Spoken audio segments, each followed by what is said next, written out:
कक्षा 10 के छात्र देखिए, दूसरा पांचवा पाठ जो है कृपाराम खिड़िया, उसका ये दूसरा भाग है। पहले भाग के अंदर तो आपको कवि का परिचय हो गया, पाठ परिचय हो गया, सोरठों का भावार्थ हो गया। अब दूसरे पाठ के अंदर अभ्यासार्थ प्रश्न देखिए, अभ्यास के प्रश्न। तो पहला जो क्वेश्चन है वो राजिया का मूल नाम था।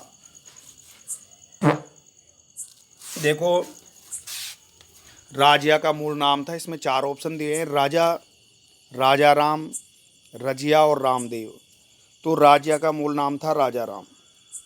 दूसरा प्रश्न आप देखिए, दूध एवं जल की मिलावट को कौन अलग कर सकता है? 4 विकल्प दिए गए हैं आपको इसमें, क कौवा, ख कोयल, ग है तोता और घ राजहंस। तो सही उत्तर इसका होगा, दूध और जल की मिलावट को जो है राजहंस अलग कर सकता है। कवि तीसरा जो प्रश्न है वह है, कवि के अनुसार किसके अभाव में कोई भी कार्य सिद्ध नहीं हो सकता? तो कवि के अनुसार किसके अभाव में कोई भी कार्य सिद्ध नहीं हो सकता? तो उत्तर लिखेंगे तीसरे का, पराक्रम और हिम्मत। पराक्रम और हिम्मत के बिना कोई कार्य सिद्ध नहीं हो सकता। प्रश्न नंबर 4, दूध एवं नीर, नीर कहते हैं जल को, कौन अलग अलग कर सकता है? तो आपको अभी मैंने भावार्थ में बताया कि दूध और नीर अर्थात पानी को राजहंस अलग कर सकता है, अलग अलग कर सकता है। कवि के अनुसार किन किन का उपाय पहले ही कर लेना चाहिए? तो मैंने अभी आपको बताया था पाठ के अंदर कि कवि के अनुसार आग, शत्रु और रोग बढ़े उससे पहले ही ने रोकने का उपाय कर लेना चाहिए। तो इसमें पहला जो आपको हो गया, दव आग और शत्रु और अमय रोग का उपाय पहले ही कर लेना चाहिए। प्रश्न नंबर 6 है, कौन सी जगह चंदन के वृक्ष बहुतायत में पाए जाते हैं? तो आप कहोगे मलयागिरी पर्वत पर चंदन के वृक्ष बहुतायत में पाए जाते हैं। मलयागिरी पर्वत कह दो या मलय पर्वत पर जो है चंदन के वृक्ष बहुतायत में पाए जाते हैं। प्रश्न नंबर 7 है, किसके घाव कभी नहीं भरते? तो किसके घाव का मतलब है वाणी के घाव कभी नहीं भरते हैं। वाणी के घाव कभी नहीं भरते, यह आपका प्रश्न नंबर 7 हो गया। उसका उत्तर हो गया लघुत्तरात्मक प्रश्न देखिए 8वां, संकलित अंश के अनुसार किस नगर में नहीं रहना चाहिए?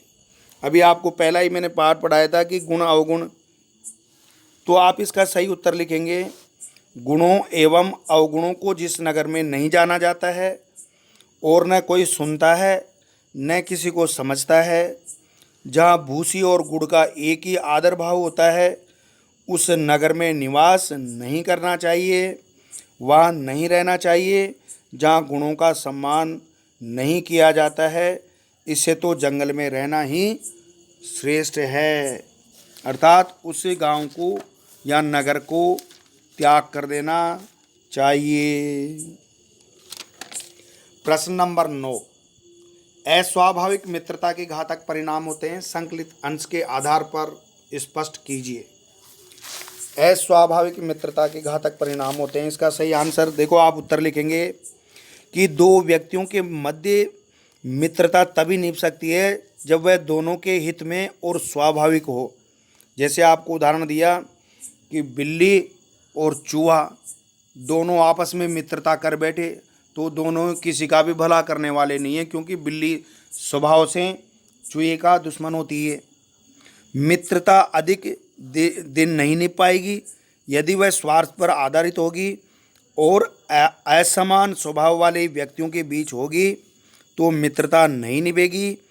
अभी सोरठे में भी चूहे द्वारा बिल्ली के साथ मित्रता, शिकारी और शिकार की मित्रता बताइए, इसलिए अस्वाभाविक मित्रता है।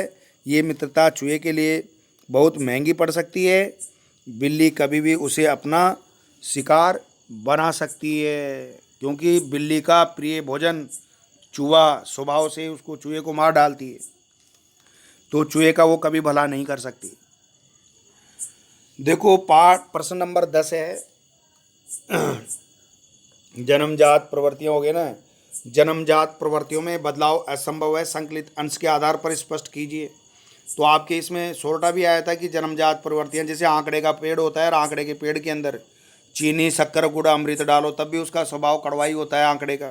तो यहाँ पे आप ये कह सकते हो कि दूध मधुरता से परिपूर्ण होता है, दूध मीठा होता है। उत्तर में ये बताएंगे, आप 10वें का उत्तर लिखेंगे कि दूध जो है वो मधुरता से परिपूर्ण होता है, उसमें मिठास होता है, ये उसका जन्मजात स्वभाव है। इस कारण दूध में पकाया गया मीठा ही होता है। दूध जो है मीठा होता है, किंतु आंक या आंकड़ा जो है स्वभाव से कड़वा होता है, ये उसका जन्मजात स्वभाव है। उसे चाहे कितना भी मीठा बनाने का प्रयत्न किया जाए वह कड़वा ही रहता है। इससे ये बात सिद्ध हो जाती है कि जन्मजात प्रवृत्तियों में थोड़ा सा भी परिवर्तन संभव नहीं है। क्योंकि उदाहरण आप दे दोगे आंकड़े का और अमृत सींचने का, दूध का, चाहे दूध पिला पिला के उसको कितना भी बड़ा कर लो, लेकिन आंकड़ा अपना स्वभाव नहीं छोड़ता।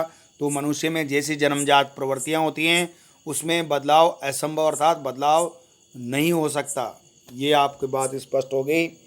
उसके बाद में निबंधात्मक प्रश्न देखिए 11वां, संकलित अंश के आधार पर हिम्मत एवं पराक्रम के महत्व को स्पष्ट कीजिए।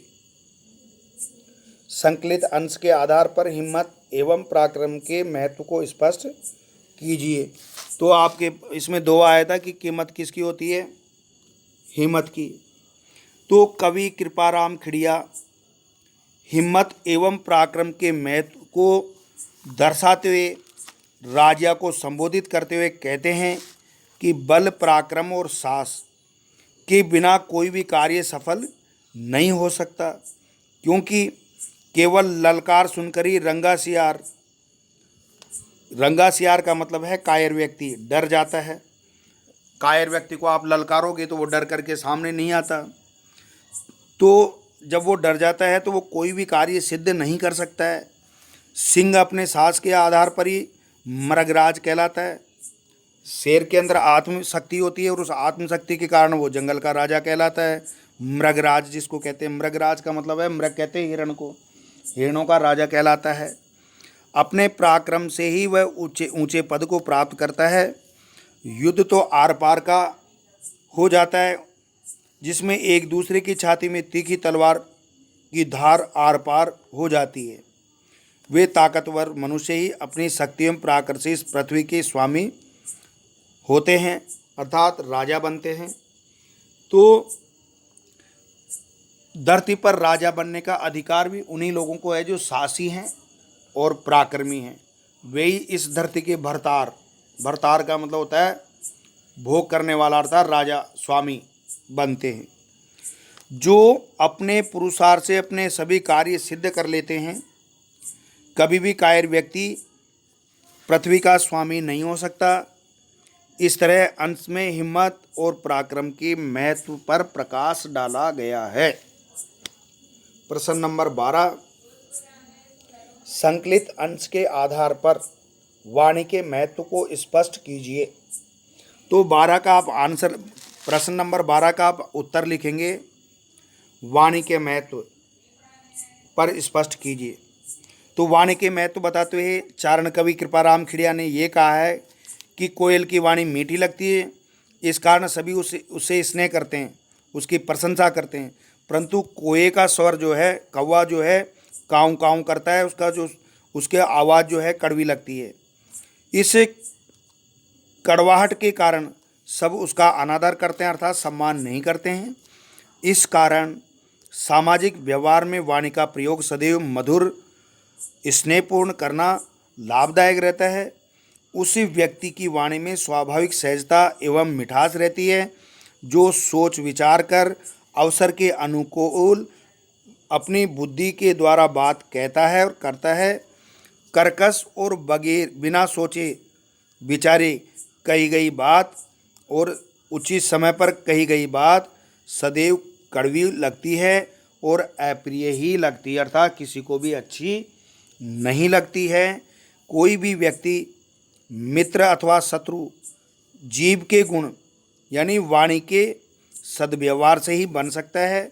मधुर वाणी से आप किसी को भी अपना मित्र बना सकते हैं और कड़वी बात बोल करके किसी को भी अपना शत्रु बना लेते हैं। तो यहाँ पे वाणी के महत्व को स्पष्ट किया है कि वाणी के द्वारा जो है हम किसी भी अपना मित्र बना सकते हैं। आपसी प्रेम व्यवहार हेतु वाणी का विशिष्ट महत्व है। कठोर हृदय व्यक्ति को भी मधुर वाणी के द्वारा अपने अनुकूल किया जा सकता है। क्रोधी को शांत और कंजूस को उधार किया जा सकता है। इसलिए वाणी को सभी सूक्तियों या सभी स्रोतों के शास्त्रों में अमूल्य उपहार बताया है। अन्य प्राणियों की तुलना में मनुष्य में यह गुण ईश्वर की प्रमुख देन है। अतः सदा अवसर के अनुकूल और मधुर वाणी का ही प्रयोग करना चाहिए, अर्थात मीठी वाणी ही बोलनी चाहिए। अब प्रश्न नंबर ये आपका 12 का उत्तर हो गया। उसके बाद में आपका लास्ट वाला जो प्रश्न है वो है निम्नलिखित पंक्तियों की सप्रसंग व्याख्या कीजिए। तो व्याख्या आप अपने आप कर लोगे, मैंने आपको भावार्थ समझा दिया पहले। जैसे पहला है कै के अंदर है दूध नीर मिल हो दोई एक जैसी आकृति हुए, करे न न्यारो कोई राजंश बिना राजिया।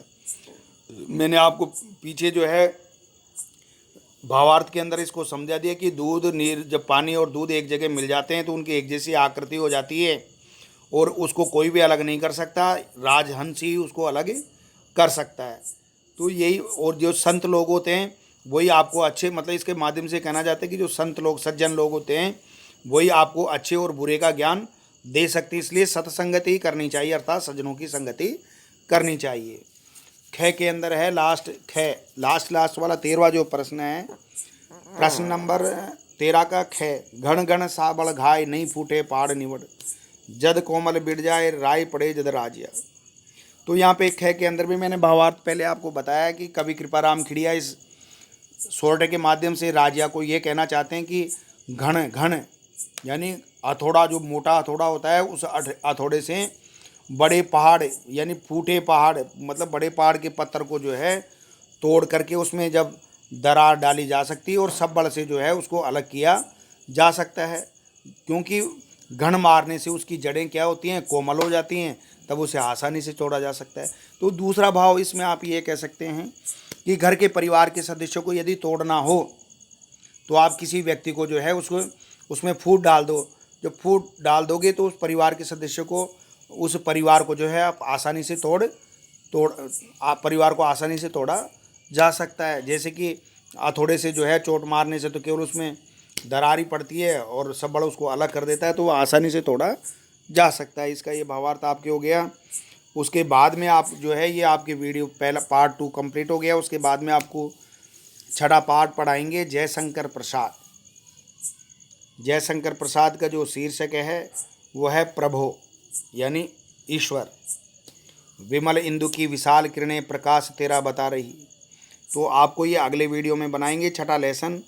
आपके 2 वीडियो मैंने भेज दिए, 2 वीडियो बना दिए, तो आप इसको समझेंगे अच्छी तरह समझ करके और इसके प्रश्नोत्तर कर लेंगे। प्रश्नोत्तर करने के बाद में कॉपी के अंदर आप कक्षा में जब आएंगे तो आप आकर के होमवर्क चेक कराएंगे और परीक्षा की तैयारी करेंगे। अगला पार्ट अगले वीडियो में।